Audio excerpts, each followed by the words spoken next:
So, bali, pinili namin yung Swedish design dahil based na rin sa mga record namin. Tapos mga past previous history nila, nakapag-comply naman sila sa engineering design namin. Tapos nandun yung tamang coordination nila na ibigay sa amin. Una sa lahat, tinitignan natin hindi lang mismo yung parang swak sa o pasok sa budget natin.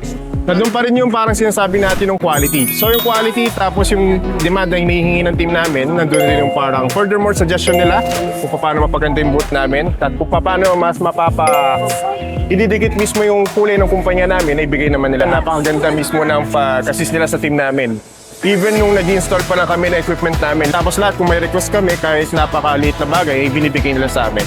At nandun yung parang patuloy na pagtatanong nila sa amin. Oo, tama. Nandun yung simplicity natin. Lalo na mismo yung parang quality ng brand ng product namin. Lalo na yung kulay na pinapasok natin. Yung pinakatugma kung paano natin ma-turnover ng mga project namin na mas malinis. Nandun din naman na i-turnover nila mismo yung booth nila sa amin ng napakalinis at napaka-simple pero quality. Would really love to recommend this Swedish design especially. Kung nag-aanap ko yun ng mismo affordable and even the quality. Even yung after sales mismo na ginagawa nila kapag ongoing yung dress natin, napakaganda mismo ng accommodation nila. Kaya accommodation ba yung tamang term doon? No? Yung parang pag-assist nila. Pag-assist nila, napakaganda talaga. So wala lang masasabi, affordable and quality.